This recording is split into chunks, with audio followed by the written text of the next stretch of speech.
Hey everyone, welcome to the Spiritual Underground podcast. As always, I am your host, Dan Reeves. This is kind of crazy. Well, this 2026 is 8 years of doing this, and a lot of really cool guests and a lot of good information. And it's been just something that's really been really good for me, and that's ultimately why I started in the first place, was just because uh, I wanted. It looked fun when I watched people doing it, and me and some fellows had some. We thought we had some things to say, and then after it wasn't too long down the pipe that people's lives, their life was happening, and they were getting, these were all people in recovery, and they were getting their lives back, and most of them, decided to leave this venture. And here I was standing holding the ball. So it's primarily 12-step recovery stuff, but I do have people what I like to call forces for the good. They keep on sending me emails and asking if they can have a conversation, and it takes me about 3 seconds to figure out if you're a fit or not, and I just kind of go with my gut. So welcome to the show. There's a big library of various recovery talks and other topics out there in the past. Most of it is on the audio only platforms. It's probably only been about a year that I've been consistently uploading to YouTube. So if you get back to the YouTube library, you may jump over onto Apple or Spotify or something like that and dig a little deeper. Today, my guest is coming all the way from Australia, right? Nope, nope. I'm in Houston, Houston. Texas. Yeah. Houston. Okay. Well, why am I thinking different? Who have I got? I did this yesterday and got my stuff confused. But I Uh, want to go to Australia someday. It's on my I, list of things to go, or places to go. I, But I I haven't can. made it there yet. I'm One checking thing I them off can. slowly. Yeah. One thing I continually do is prove my imperfection. And I tend to lay it out on the table a little more than my ego would like me to. I guess there's probably something to be learned from that. But Mark Winters, my guest today, he's a musician, and like I say, I try not to be. I see people do like a 10-minute intro introducing a guest, and I'm like, well, isn't the guest the subject matter expert on who they are? Why would I try to tell these listeners who you are when you're sitting here with a much better experience and background to be able to tell us what we're doing here? Well, sure. I'm happy to give you a little background on myself. Thank you for having me, Dan. Love your podcast. I'd say, for uh, I'm a singer, songwriter. I'm a poet. I'm an multi-instrumentalist. I started off my life as an aerospace engineer, I guess my adult life anyway, and love math and science. I also, uh, I think, have been relentlessly positive my whole life, and so just finding ways to tease that out in people is part of my mission. I came to music later in my life, so I started playing music to share a song with my wife for our anniversary in 2011, Hmm. and just became obsessed. I got such great emotional connection and energy from sharing music with people that I started teaching myself vigorously in 2011 and putting my own music out in 2018 and 19. And you know, besides the COVID interruption to things, have been really leaning in more and more every year. Became full time with my music project about 3 years ago, and have been out sharing what I call rock with a positive vibe with the U.S. and North America, and trying to create little pockets of positive energy everywhere I go, and with all the music that I release. Yeah, very cool. Yeah. It's interesting. I see these parallels. Like a lot of people come to the show and they will have like they would have been a lawyer, an engineer, even some of them physicians and various other like professional, kind of like growing up. That's what we thought we were supposed to do, right? This is what we do. We go to Yeah. school, and we get a degree, and we go out and become some kind of thing. And then something like taps you on the shoulder and says, "Yeah, I got something else for you that's maybe a little more fun and more fulfilling." And I watch also. I don't know about you, but it's happened to me. Most of the time that came with a decrease in income. Yeah, there's But always that part of it. I would Uh, rather be happy though, I'd rather be contented in doing what I'm doing by a long shot. And I didn't know that for a while, growing up, I just thought, I needed to make X many dollars, not millions, not here. I don't know where that was coming. But X many dollars, and I'd be okay. And then, when I started doing that, and it was like, well, that wasn't enough. I need more. No, that's not enough. I need more. And then, clued in on that little search was not going to do what I was hoping it would do. And luckily got some new things to do. So and this is one of them. This doesn't make any money, but I enjoy it. yeah. There's something to be said for finding that inner passion that just lights you up. Whether you make money at it or not, I mean, you can make money at it or you cannot. I think just finding that is a journey into itself. I don't know. I've got the Northern Lights going in the background here because my wife and I just got back from Alaska. Who knew we would enjoy being in minus 20-degree weather, hanging out with the Northern Lights? But we had a great time. It was a great adventure, and just finding ways to touch that, happy part of yourself, or that, that part of yourself that's fulfilling and engaged. You never know where you're going to find it. You'll find it in Alaska, you'll find it in Australia, or you'll find it in Houston, Texas.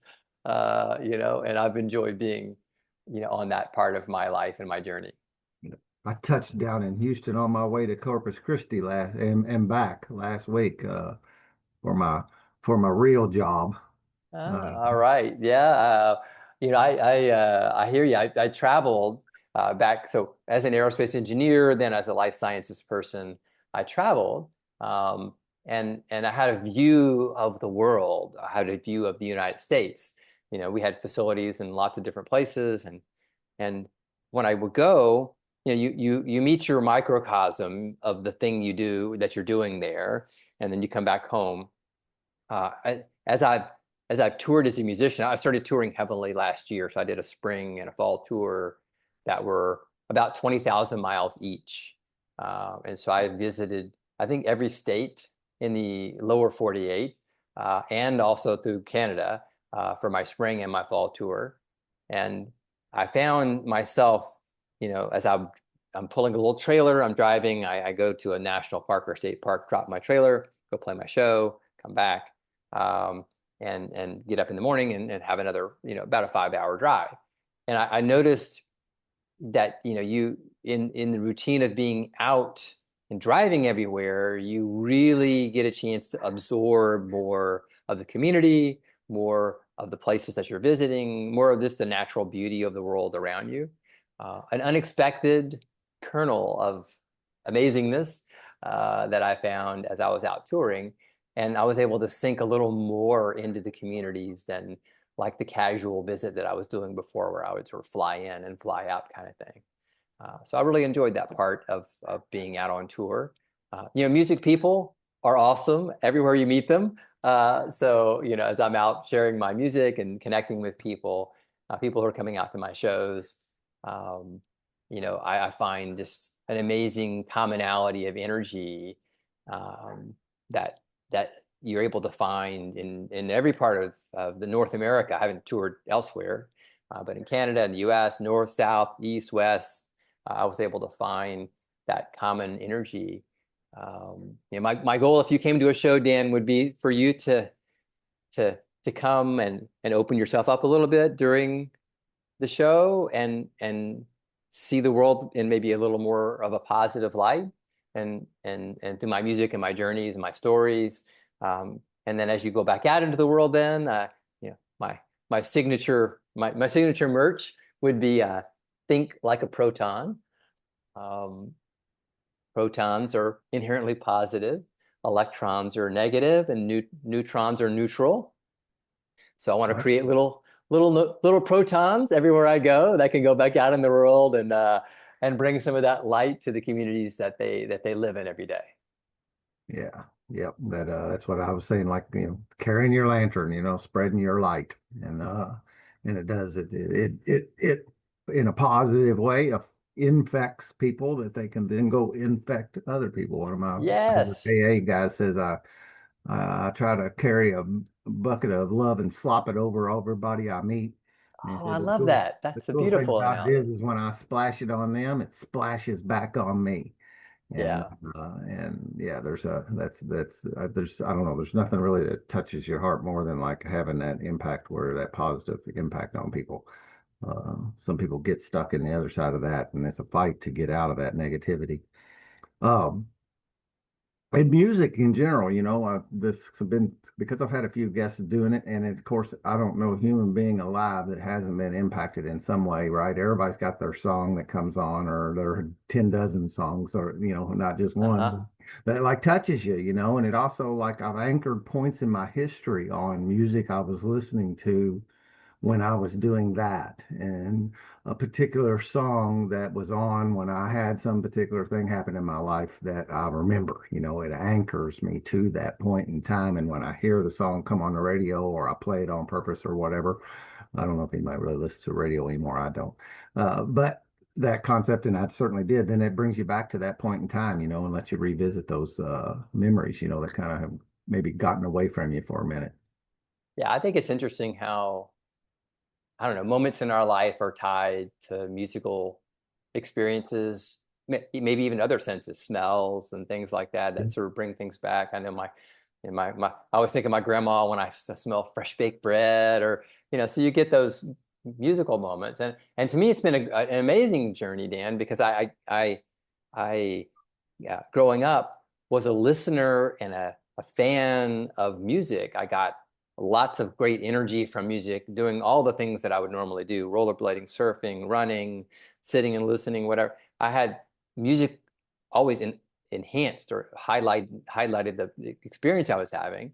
And I had those emotional or memory journeys like you have, where I hear a song and I think of a certain thing going on.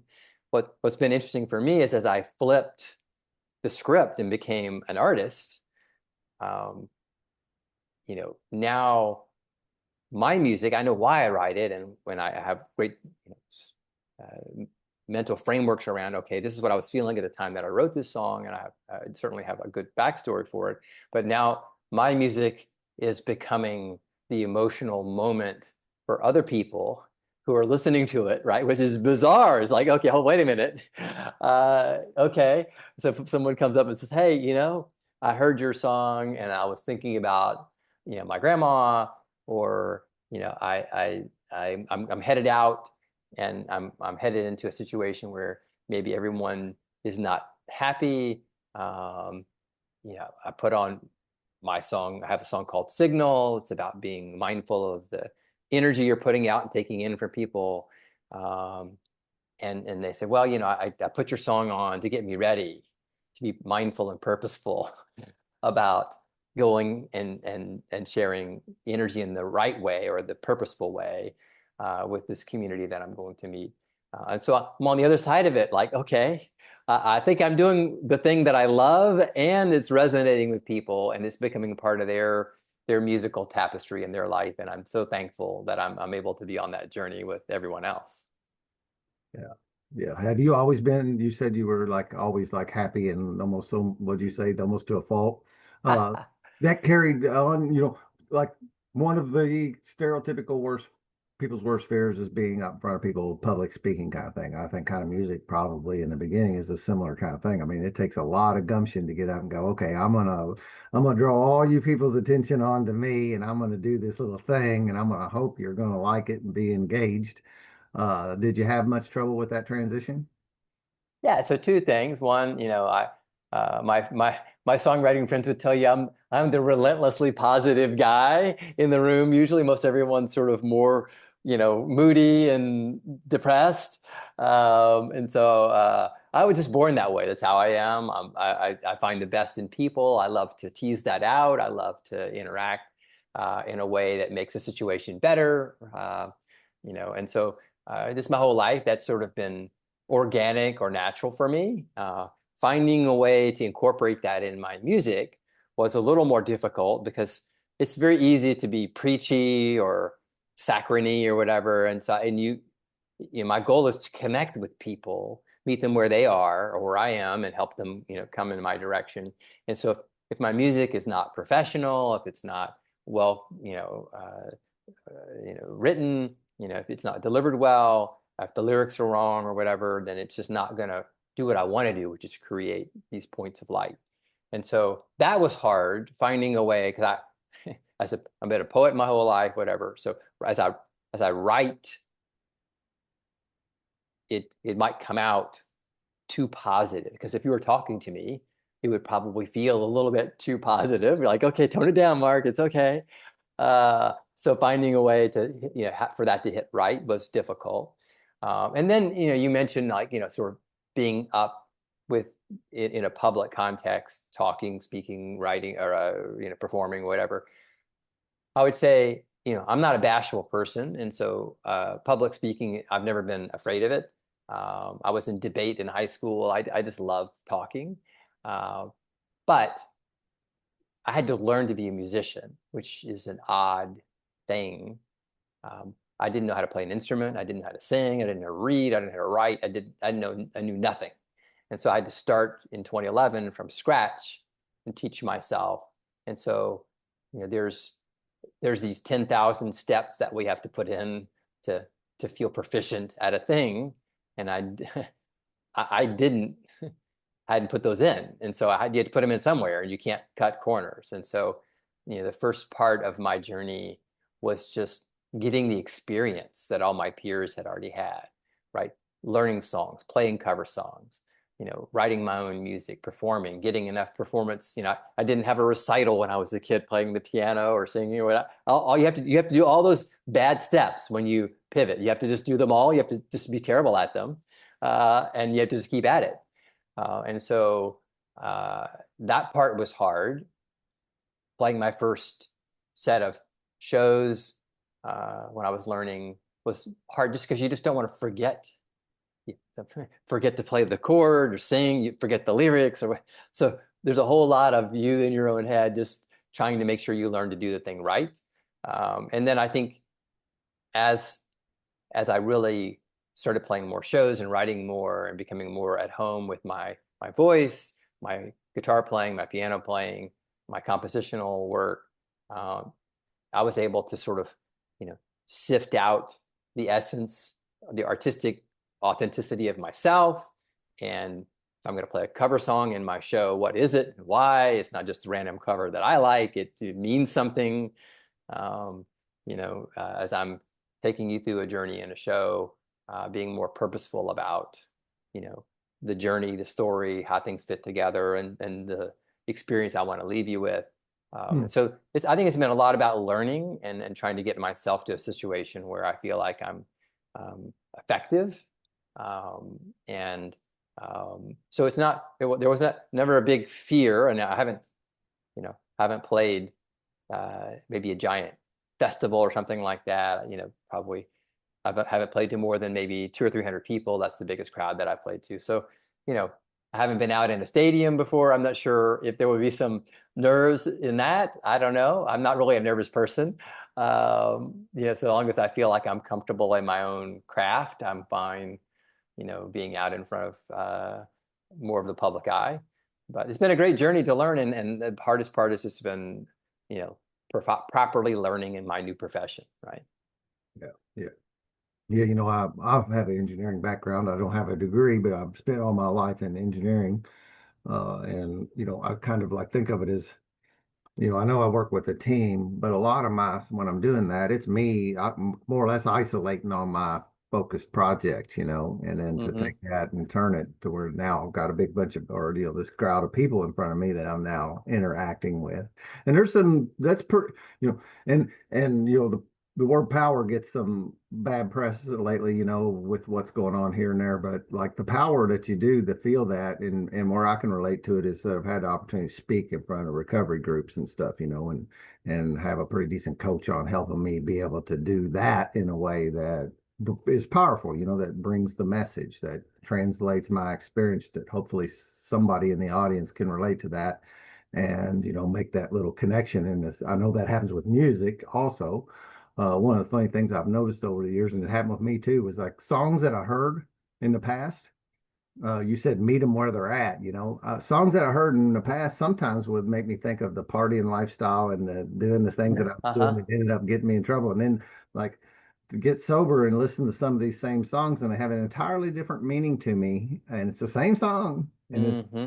and how I've watched and I kind of giggle about it because guys will, primarily I'm working with men, will say, they'll have this epiphany about, oh man, I finally figured out what he's saying. This dude must be in recovery. I can tell by and then it's a meets them, that music is meeting them where they're at, whether or not if that is true or not, they're Yeah. getting some kind of message from it, and their perspective in life changed completely uh, from what they thought a song meant to what they think a song means today.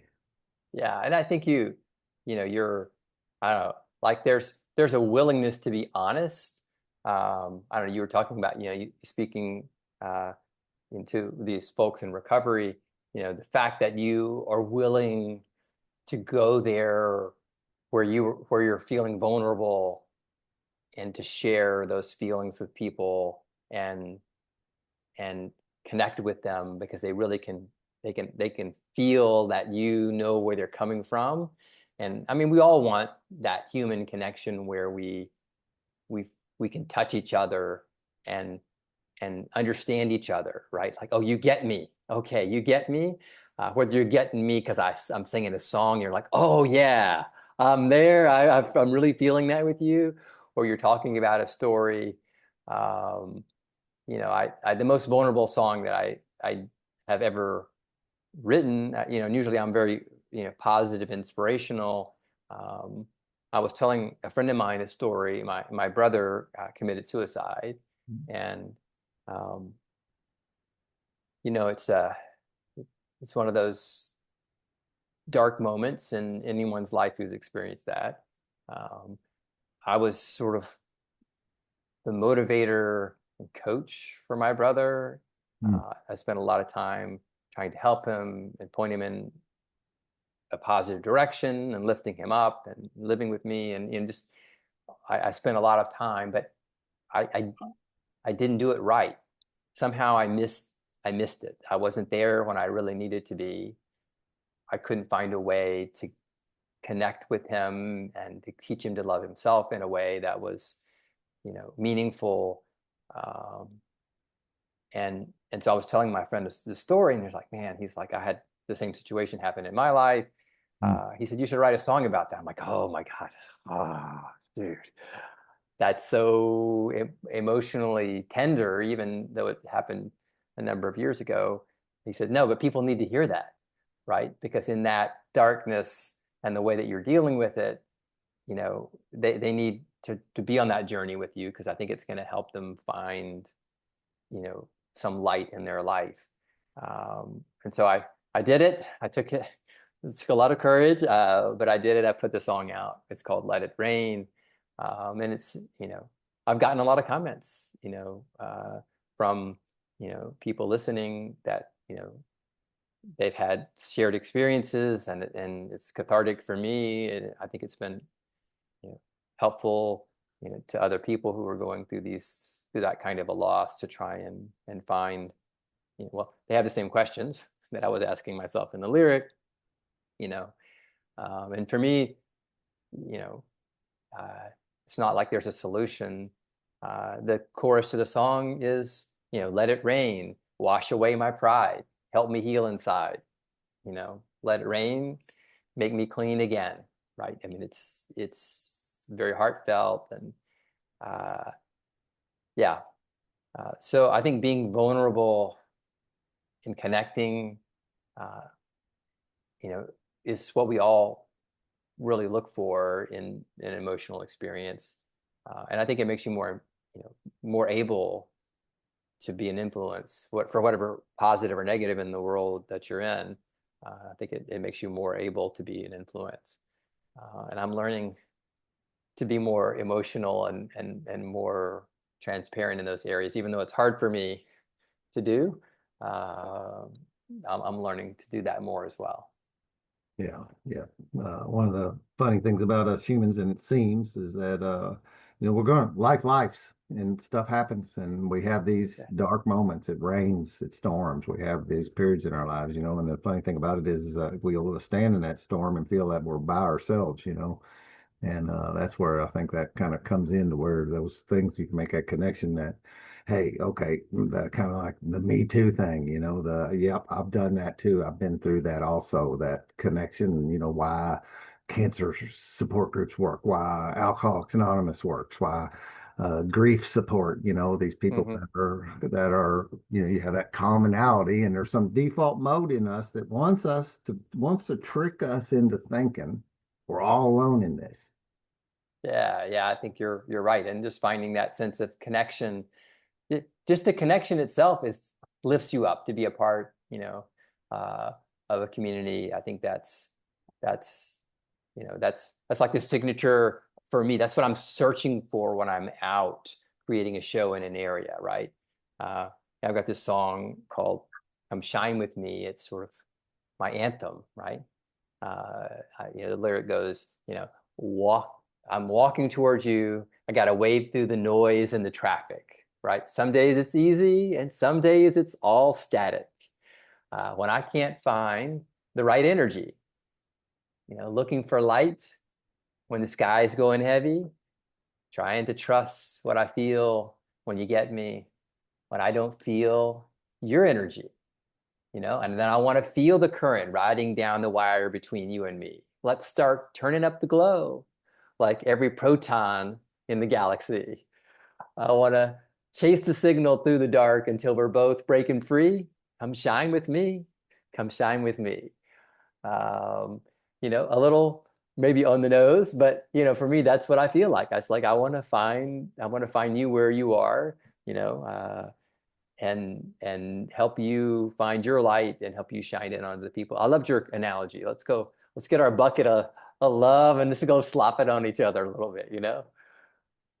Yeah, yeah. I think that's we do. People will, whether 12-step recovery A is probably rooted in the fact that you make that connection with another person when they're up there saying, hey, I did this, I did this, I did this, and now I am beyond that. I made it through, and I'm sitting back here and I'm in it. And I Hmm. see that you've been there and you made it out. And that fundamental thing there is what drives my ability to go, okay, I can do it too. I can get beyond this as well. And there's a person and there's a person, there's a person that went through the gauntlet I'm running.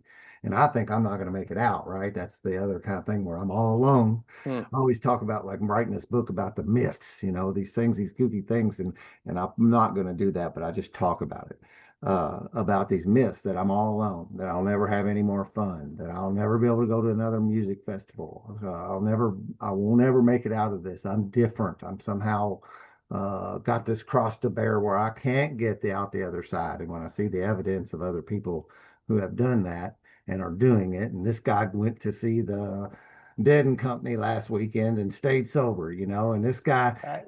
and that's something I think I wasn't going to be, I think that's out of my life for some reason. I will never be able to do that again. And this stuff almost like gives me permission to allow myself to move through it when other people get vulnerable and share their story with me.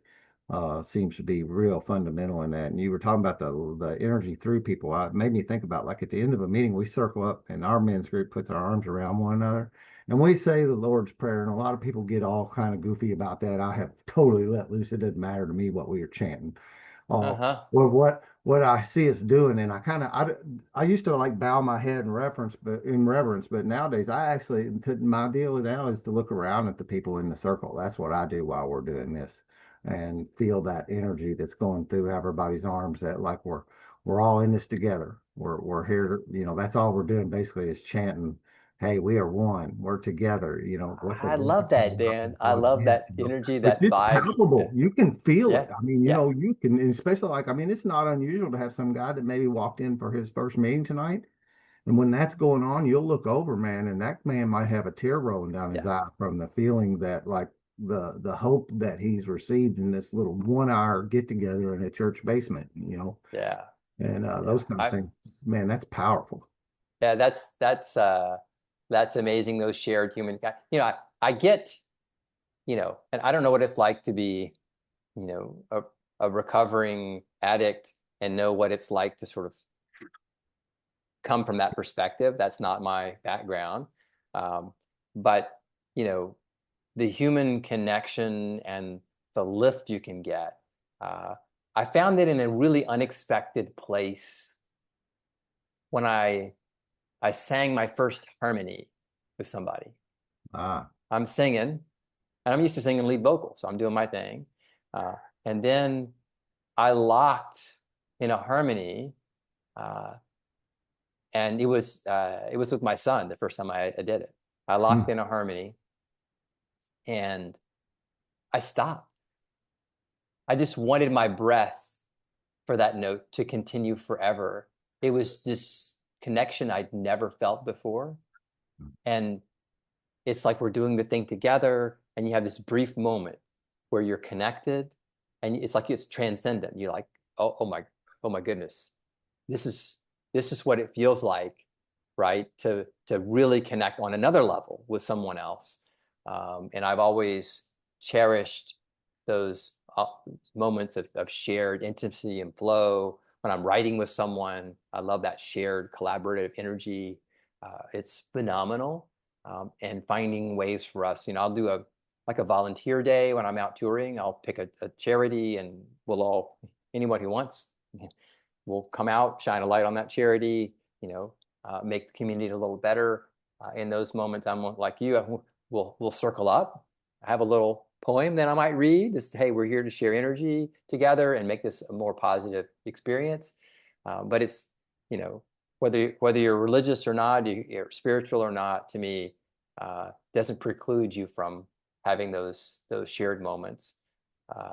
I tell you, one shared moment comes to mind for me. I had a friend of mine who's a prison minister. Mm. That's what he does in the Houston area. And a friend put us together, and he invited me to be part of the holiday celebration at the prison, one of the prisons here. And I'd never been to a prison before, never been in that environment. And I'm like, okay, I wanted to do something for the holidays. I usually do a holiday charity show, and it didn't come together this year, last year. So I ended up saying, the universe brought me this opportunity. I'm like, okay, I'm listening. Ears are open. I'm going to go do the thing. So sight unseen, the minister picked 5 songs and said, hey, you're going to have to teach the band. There is a church. There's a prison band. You're going to have to teach them the music while you're there. Get an hour, and then we're going to go. And I'm like, okay, I'm thinking, okay, we're that's fine. Whatever. I'm an organic guy. I'm good for that. So I had to go through the, checking in your instruments and pat downs and security and the doors clinging and clanging behind you. And you're like, all this stuff, this huge prison. And, we're in this main building, and there's like people everywhere. And it's, I don't, it's this giant operation. And we walk down this huge corridor, which I guess there's cells on every side and blocks going this way and that way. And at the very end, there's a gym on one side, and on the other side, there's a sanctuary. And the sanctuary is huge. They got this giant sanctuary, and you walk in, and there's chairs, but it's like, I don't know, you could probably fit 400 or 500 people sitting in there, and then there's a stage, and then they have professional equipment. I'm like, okay, I was expecting like we're going to be in this huddled little room, right? Doing something. No, they came in, and they got this giant prison ministry, right? And so the prison band shows up, and they're cool, and we start jamming on the songs, and we're doing our thing. And I look back, and the whole people who were in this program, they had all showed up in the back while I was rehearsing the prison band, because I was facing the band, right? And so we had two keyboard players, a bass player, a drummer, and 4 guys singing choir with me. So I'm like, all right, that's pretty cool. And so we turn around and like, okay, let's go. And so the ministers who came up, they had that they were all ex-inmates, and they had a story to tell, and they were powerful. They came and they told their story. I did this, I did that. One guy is 78 years old. You'd swear he was 50, decked out in this super loud red suit. I mean, he was a great speaker. He was like, he said, I was arrested for every crime, all of them. And so we had this great, I don't know, like a revivalist kind of vibe cooking through the whole place. We got to our third song, and the minister had picked them all. And so it was Feliz Navidad. And we're playing Feliz Navidad, and everybody's grooving along to the song, doing their thing, right? And then we just cut all the instruments. A cappella, 300 men in a room singing Feliz Navidad, verse, chorus. Then the minister invites 3 dudes to come up front and start breakdancing. They were breakdancing to Feliz Navidad, and all these voices reverberating. You could feel, it was all palpable. You could feel the energy in the room. It's like these people are here, and they're, like you said, you're in prison, you can be in your own mind in prison, or you can be in this shared moment together, and we're all touching each other in that moment, and we're finding this shared energy, and it's organic, it's on its own, it's growing, it's people are dancing and singing, and we're all just happy to be there with one another. It's like, okay, it was the most amazing communal experience I've ever had in my life. And I'm like, all right, that was pretty awesome. And it all came like this little whisper on the wind. Do you want to go be a part of a prison, ministry event? And so I think having an open mind and listening for the moments where the world, the universe, God, if you believe in God, they're telling you, it's giving you this opportunity to share. Maybe it's in your little circle, right? We're just going to huddle up at the very end, and we're all just going to, touch each other a little bit and feel that energy. If you're open to it, how much joy can it create in your life? That's phenomenal. Sorry to get on a rant there. No, that's a great story. That's awesome story. That is, there's a lot of recovery efforts go into the prison system too, because there's a great deal of those two things are connected. And so people do that. I've always have this little joke. I was invited to go down to the prison. I live in southern Indiana, but I'm right by Louisville, Kentucky, right across just north of the Ohio River in Indiana. And there's a prison down the way, and somebody asked me to go speak, and you had to go through a background check. And at that time, when I'd crashed and burned, I was convicted of a felony, and and they wouldn't let me come to the prison because I had a felony. I was like, hold on, What? the place is full of felons. Hello. That's Oh my goodness. that seems like that's the perfect dude to come That and talk, but so you so I didn't that's get something. there. Okay, the guy I was telling you about, the 70-year-old guy in the velour suit. Every judge in Harris County wants him to swear them in. And he's got the longest record. He's been arrested for everything, like everything, huge prison sentences everywhere. And he's like the guy now, right? That's Yeah. exactly the guy you want talking. Dan, why didn't they let you in? Come on, go back there, knock on the door, man. Yeah, and I have, it's been a while now, and after a certain amount of time in Indiana, you can file to have all that stuff expunged and cleared. So like today, that stuff isn't laying back there anymore. And it's always another thing, and I suppose you can push, but I usually wait till I'm invited. Uh, and Mm-hmm. just haven't been since my Yeah. paperwork got cleared. But that was always that was real funny to me that I was denied because of that reason.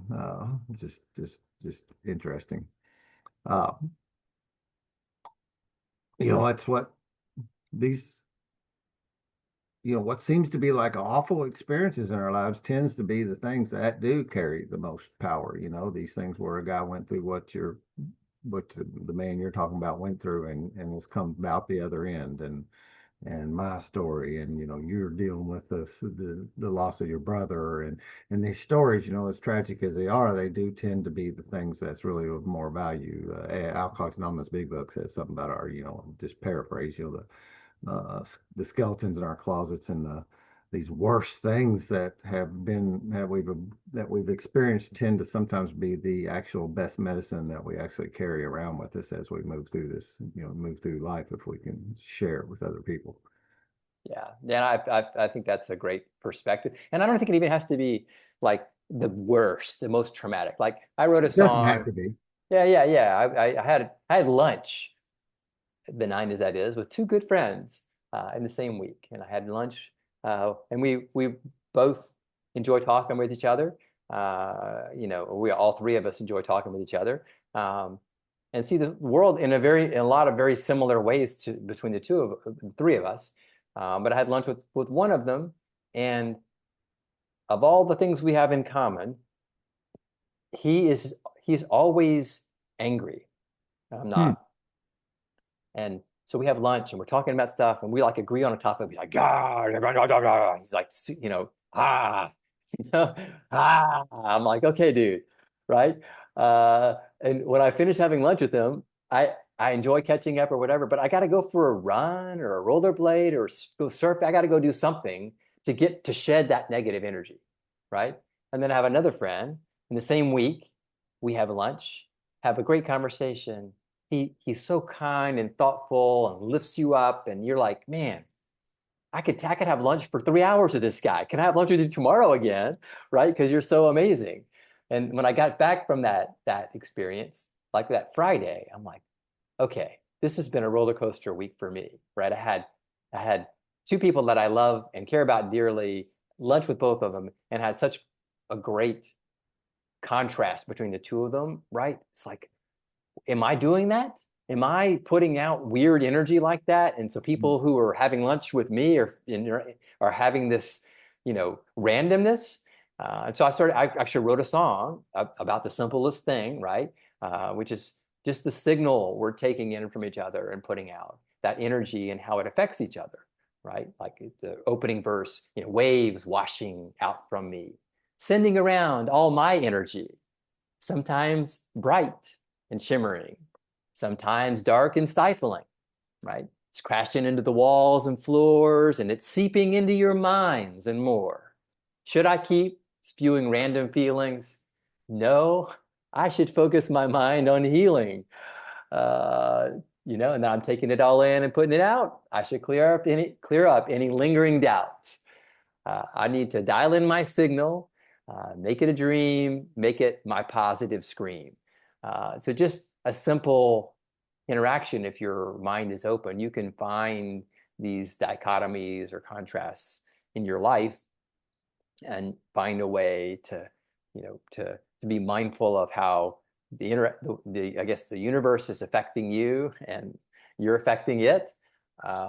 Sometimes it's super traumatic, like you mentioned. It's maybe someone who's in recovery or someone who's in prison or someone who's lost a loved one. Maybe it's something more simple. But I think we can find a way to get on the same energy level with each other and connect on those points and find a way to help each other. Yeah, yeah. Those conversations where you're kind of probing one another to see where our connection points are and aren't. And it is interesting to watch that energy that people carry around. And I'm trying to be conscious of that. And as I come into recovery, it's kind of one of my. I went through a thing of there was this program called the Mankind Project here, and I think it's worldwide, but I think it's kind of shrunk a little bit, which is a shame. But as men helping men be better men, when you sit down and do stuff like give some thought really to what is your life's mission statement, and it doesn't mean you got to lock into and it was real. It might change next year or next week, but let's sit down and think about it, and then one of the things is that, I want to be when people look back, I want it to be a thing where Dan was carrying positive energy, that it wasn't that deal where, because we all know them, right? And, and as much as I don't want to, if you're somebody that's like is perpetually negative, I'm going to almost without being able to help it, when put distance between me. If I want, I'll have to overcome that, because otherwise I would back off from that kind of energy, and then that person that gets to be like a little self-fulfilling prophecy kind of vicious cycle deal going on, where their negativity kind of runs everybody off, and people put distance between them, and they go, and then they're standing there, thinking, well, what is it? How come nobody likes me, and I don't want to, I see that now. I want to be a positive influence and a positive element in this world rather than that other thing. But I know that, also know that other person wants that too. There's something blocking that, and I think that's part of the life journey too, is to try and figure out, it's the old hero's journey thing of, you're gonna go through something. My job is to get through it well, and then go back and help other people who've been through the same thing get through it as well. Also, they said, when you get out of hell, what do? You go get a bucket of water and go get somebody else. You don't run away from hell and stay away. You go back and help other people get out of it. Yeah, I love that thought process. That's there's a song in there somewhere, Dan. We'll have to think about that. Yeah, yeah, I think that's a great idea for sure. Yeah. That energy. Well, and one of the things I was thinking, like, you had that time when you was harmonizing with your son, and you didn't want that moment to stop, right, man? If I could freeze it and keep it, as much as I Oh, know that can't happen. And then another thing, and then maybe, and you have this magical moment in this prison, and we have these little things that we, and I keep track of that stuff. I journal it. I write those things down in bullet point things in a notepad in my phone, and I call it my miracle list. Uh, and I don't have to write the whole essay. All I need is the bullet point, and that's enough because, like, I go back and revisit it, and I'm like, oh man, I've forgotten about that. That was cool. Oh man, that was wild when that happened. And if I don't, like, keep track of that stuff, and I wish, I was thinking back, I wish I'd have done that more, from the beginning, some kind of journal like that. I just didn't have the wherewithal, and you can't go back and get that. But I do try to teach people who are younger to mm-hmm, to start that long-term gratitude list of this magic. And then where I was going with this is, at some level, I'm moving forward through life trying to grab those little moments. How many more of them can I get? mm-hmm. And you can't make them happen. That's the thing. You can't. Oh, I can't. I can't make I those can, things happen. I can put myself in those positions, like you said, like when source energy or whatever, this God, the universe, taps you on the shoulder and says, "Hey, you ought to go check that out." Kind of, that's what yeah, I'm hearing when your prison thing. You're like, "Hey, man, yeah, would you want to come do this show?" And I would imagine that, like, instantly my mind is going to go, "Prison? I don't know about that." But then I yeah, go, "No, okay, yeah, all right. Let's. I'm being out. I'm yeah, being called, and there's a reason I'm being called, so I should go show up when I'm called." And yeah. and to be open to those opportunities, so the magic can happen and continue to play out in your life. I think I love your long-term gratitude list. That was a pretty awesome comment. You're right. There's 3 or 4 moments from my spring and fall tour where I put myself in a position for something amazing to happen. I didn't plan on it. I didn't even know I was putting myself in the position. I was just sort of doing my tour. Um, and people came up to me and said, "Hey, I heard you on the radio and I heard you talk and I love your music and we're in a dark time and your music's touching me." I've got 2 or 3 of those stories, which they make it. I don't know. For me, it never happened to me before. It's like, hold on, wait, that's a whole another thing. I like singing harmony with my son. I didn't expect it, and it takes your breath away a little bit when it happens. You're like, oh, hey, what is that? Um, I remember I had a lady out on the West Coast who joined me for a show. It's a bit of a long story, but turns out she has a neuromuscular disorder, hereditary, and she showed up to my show in a wheelchair, electric wheelchair, with big orange flag popping off the top of it. And how she fights, because there's no treatment for her condition, how she fights the condition is she finds positive energy in the world around her and she just immerses herself in it. And so she came to my show, okay, and she's dancing at my show in a wheelchair, electric wheelchair. She's good. I mean, she's got rhythm. I can seconds in my mind, I can still see the sway of that flag on the top of her chair. I mean, she's, and then this dude in the crowd, it's like, "Hey man, I play bongos. Can I join you?" Like, go grab your bongos, dude. And so we had this, I mean, I'm playing a regular show. We had this revivalist moment, right? In the middle of Oregon, right? Just completely unexpected, right? And it all started she just came to my show in her wheelchair, right? Um, so I think you're right. I tell you what, Dan, my list of like my long-term gratitude list is way longer now as a musician, as an original artist, than it has ever been in my life. And my ability to be aware and thankful is better. So I feel like my life is in a much better spot than it was.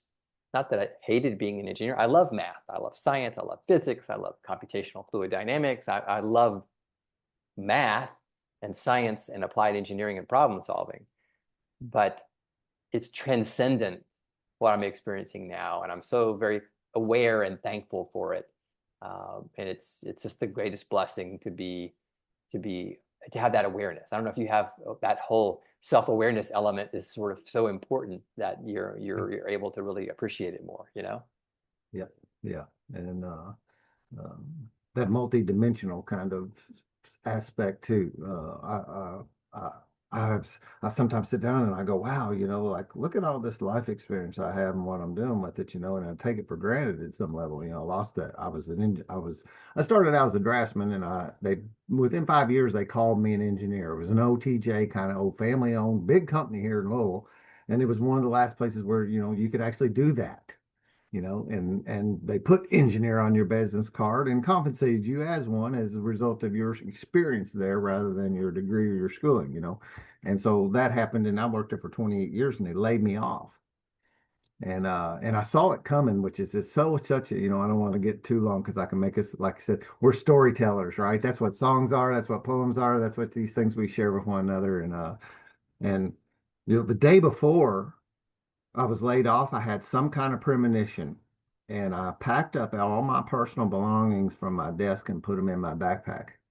And I sat down at my computer, and even though we're not supposed to like put personal stuff on the company computer, they gave you this drive and said, "Hey, if you're going to put personal stuff on it, put it here."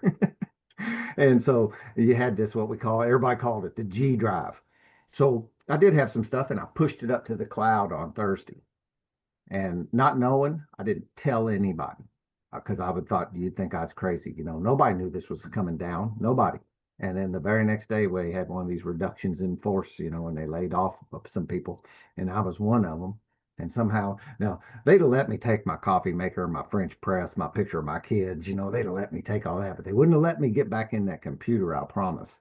That was not, when you came in and was being laid off, you didn't get access to your computer again. But I was given that knowledge the day before, and also I knew like, okay, and I've been in recovery. I've been sober 4 or 5 years at that point in time. And I really didn't had some feeling of that when one door closes, another one's going to open. So even though I did have a bit of a shock over my lifestyle change all of a sudden, also at the same time wasn't too worried about it. They gave me a good severance package. They treated me right and all that. And then I had this whole skill set because my dad has taught me to fix everything. I can fix just about anything. It doesn't make any difference what it is. If it's a car, if it's a house, if it's a door, it's a cabinet, I just have that. And I learned that skill, kind of that engineering problem solving thing. I think sometimes I think to some extent, we're wired like from birth to have some particular area of expertise, so to speak, be wired for certain stuff. Like, and that's one thing that's different for you because I think like an engineering mind in that wiring is like a pretty different thing than a musical creative wiring. Yes. But you don't necessarily have to get on a rail and stay on that rail. Life doesn't work like that. You can hop rails and they can intersect and things. And so for 6 years, I was running around doing handyman stuff and just working for myself with this skill set that I completely took for granted up until the time that I needed it. Because people knew I could fix things and I didn't market myself either. This and every one of this like in the flow kind of doing life. I'm also a yoga teacher, and we talk about, I like the term, it says when I got my compass pointed in my true north, Yeah. it may not be yours. When I do that, then life kind of happens in a pretty easy and good way, and things, I can be open to the blessings that come down and see them and accept them. And people started calling me, asking me, would you come over and fix this? Would you come over and help me with this? Would you come over? And the next thing you know, I heard that whole new thing shot off there, and I was out, and it had a real service element to it. And that's something that's always felt good for me, is like to serve people, to help people, whatever way that is, even though we were making an exchange of that green stuff and also That's kind of part of life too, but still got to be able to help these people and fulfill that service role that I found, and that's frankly critical for me to move along and feel like I'm playing a part, the part I should be playing here on this. I always say in this trip around this big blue marble, I don't know how many trips Yes. I get, but I got this one right now. This is the one I'll pay attention to today. And I guess where I go with that is like you was talking about being open. You know, who knew that you probably, I don't know, I don't know how old you were, when, how long you were in the workforce, but at some point this was probably the last thing you thought you'd be doing, right? I didn't even think about it. Yeah. It wasn't even in the catalog anywhere. Yeah, it's like, so I've had two sides of my brain always. My grandmother, when I was 5, uh, I've always had it like you did, like you, a very mechanical aptitude in my psyche. I could fix things, feel things, science, math, technology, all of that sort of makes sense to me. Love crafting things and whatever else. But my grandmother, when I was 5, I don't know how it happened. It's like I woke up in her sewing room. My 4 boys in my family were all living with her in the summertime. And uh, I woke up in her sewing room writing poetry about lilies, just at the age of 5. And so for however the universe conspired for that, we've been poetry pals my whole life. We paint, we do poetry together. My grandpa is an engineer.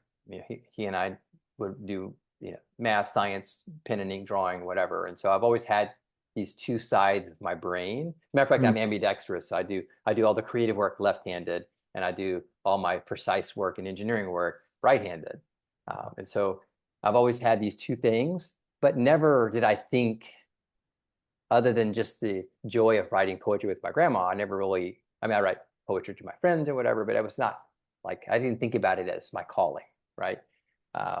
And so, and I didn't expect it, right? When I picked up a guitar to play a song for my wife for our anniversary in 2011, that was my first musical experience. I had a friend of mine I bought from a local guitar shop owner, got him to teach me a song, and surprised my wife. It was just a gesture of love. And the connection I felt with her singing that song to her, it was like, oh man, that is the thing. I need more of that, man. That's my drug, dude. I gotta have that.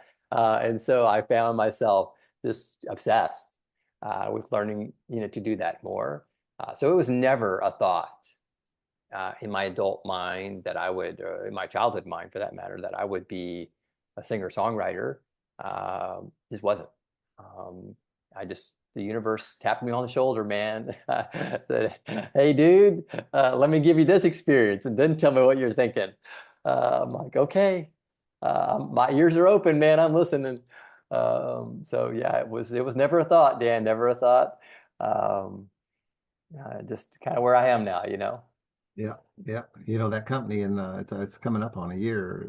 I was gone, and and I just didn't ever think it ever again, really. And I sort of purged my brain of the knowledge. We built a big old giant component for power plants called a heat recovery steam generator, and they called me back and asked me to come back part time about a year ago, and it's been working out really well. That's what I call my real job, and I don't, I work 20, 25 hours a week for them, and it's almost like a consulting position, but I'm full, I'm part-time, but I'm full benefits, and I get, all, it just couldn't be any better. And then I have these Mondays and Fridays, and that I can also still continue to have a really good set. I've met some wonderful people out handyman. Just wonderful. It was cool to get out in the community, and what would have allowed me to do that otherwise, right? Like to get, and a lot of them are elderly people, and a lot of them are elderly widows whose husbands used to do this stuff, and now they don't have anybody to come over and change even sometimes it's light bulbs and smoke detector batteries.